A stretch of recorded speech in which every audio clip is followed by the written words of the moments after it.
In 1852, Fredrick Douglass addressed an audience about what the 4th of July meant to the enslaved people of America.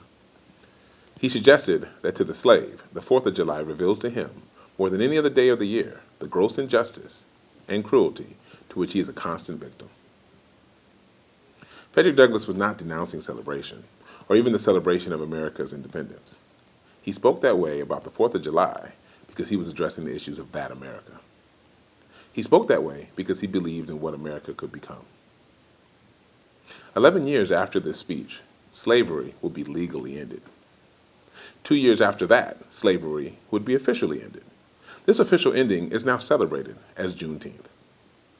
On June 19, 1865, Union General Gordon Granger arrived in Galveston, Texas, to inform enslaved African Americans of their freedom and that the Civil War had ended. The holiday received its name by combining June and 19th. The day is also sometimes called Juneteenth Independence Day, Freedom Day, or Emancipation Day. Juneteenth in the past was largely celebrated by just African Americans, but in recent years it has started to gain traction toward a mainstream holiday. Earlier this year, Washington State made Juneteenth a state holiday, and Tuesday, June 16th, Juneteenth became a national holiday. As we mark this occasion and the upcoming holiday, I want to talk to you about the power of celebration in the African American community, the power that kept the spirit of Juneteenth alive all this time. There's an African concept called Sankofa. Sankofa literally translates into it is not taboo to fetch what is at risk of being left behind. This concept teaches that in order to move forward, we must go back to our roots. Juneteenth is remembered in a place of Galveston, Texas. How does one location become a placeholder for black celebration? It happens because African Americans transformed that space to have a unique meaning. In the study of cultural behavior, academics call this transformation of space placemaking.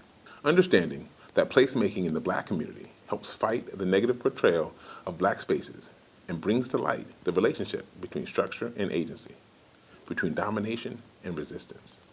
Placemaking can be used to explain how blacks and other marginalized individuals cling to places seen as rundown, backwards, or degenerate.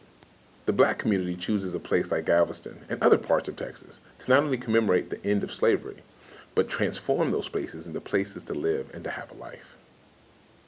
One thing that blacks celebrate during Juneteenth is the idea of linked fate, the notion that individual outcomes are based in the well-being of the group.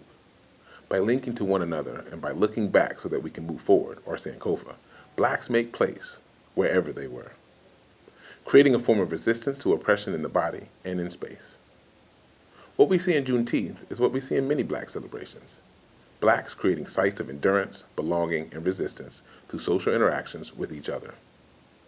This placemaking allows for blacks to resist being cast as victim of history or socioeconomic deprivation.